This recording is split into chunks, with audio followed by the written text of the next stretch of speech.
semuanya, selamat datang di podcast Cinbud. Bersama saya Nimas Liviana Saripudin dan bersama tamu kita yaitu. Halo semuanya, perkenalkan nama saya Balkis Saika Saputra. Nah, kita di sini akan membahas topik tentang budaya favoritku, warisan bangsaku, yang bertemakan permainan tradisional yang kita sukai. Menurut kamu, kenapa sih kita milih topik ini untuk kita bahas? Menurut aku topik ini dibahas tuh karena menarik dan sangat bagus banget tuh. Oke. Dan ngomong-ngomong nih soal permainan tradisional, sih main atau kenal dengan tradisional gitu? Aku dulu pernah main permainan congklak. Aku tuh dulu suka banget sama permainan congklak karena dia tuh kayak bisa bikin kita buat berhitung. Kita tuh bisa mikir lagi gimana sih kan kita menang di permainan congklak ini. Kamu suka permainan tradisional apa sih? Permainan tradisional yang aku suka itu sama kayak kamu. Kayak aku tuh suka banget sama congklak karena congklak juga seru dan kita bisa melatih kesabaran ya. Dan kata kamu juga benar, bisa ngasah otak dan juga bisa menangin permainan dengan jujur dan seru. Kamu kan suka banget nih sama congklak. Berarti kamu tahu dong sejarah dari permainan congklak? Yang aku tahu permainan congklak ini tuh berasal dari Timur Tengah atau tuh bisa dibilang tuh Afrika, dan permainan itu mulai menyebar ke Asia Tenggara melalui perdagangan dan interaksi budaya. Perkiraan sih permainan ini tuh udah ada dari ribuan tahun yang lalu. Lama juga ya? Iya. Kamu juga kan suka nih sama permainan congklak. Nah, tapi kamu tahu nggak sih sebelumnya keunikan dari congklak itu apa?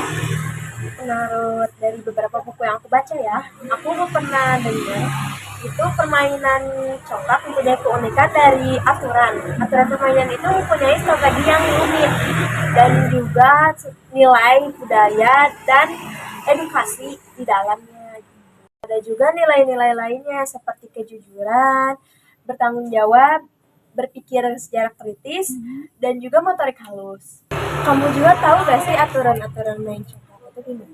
Yang aku tahu sih permainan congklak itu ada dua orang yang berhadapan, dan papan congklak ini tuh terdapat 14 lubang kecil, 14 lubang kecil dan 2 lubang besar.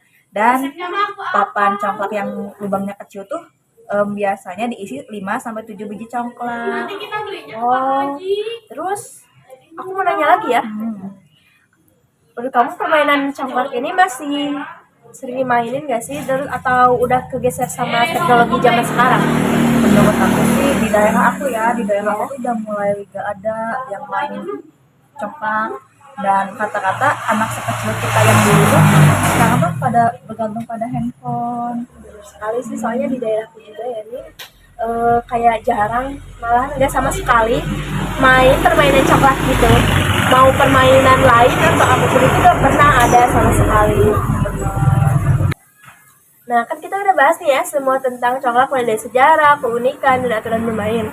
Kamu ada pendapat gak sih tentang congklak di zaman sekarang dan juga pesan untuk teman-teman sekalian? Kalau menurut aku ya, seumuran kita itu ngasih tahu ke anak yang kecil gitu, kita ngasih tahu mereka cara bermain permainan tradisional kayak congklak dan sebagainya, biar mereka tuh tahu dan bisa ngajarin mungkin teman-temannya yang lain. Ya, jadi makin banyak peminat buat main permainan tradisional. Ya, benar sekali ya. Biar dia tergeser oleh zaman juga ya, dan nggak tergantungan sama handphone. Iya. Nah, pesannya apa guys?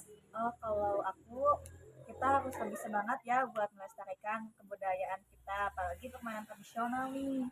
Oh iya, so, pesan dari aku ya, tetap lestarikan budaya Indonesia seperti permainan tradisional itu. Dan jangan sampai tergeser oleh perkembangan zaman yang lebih canggih ya, tetap lestarikan. Oke. Baik, sekian dari kami. Terima kasih dan semoga bermanfaat bagi teman-teman sekalian. Dan bisa mengedukasi kalian semua. Sekali lagi saya ucapkan terima kasih. Kami izin pamit. Terima kasih. Dadah.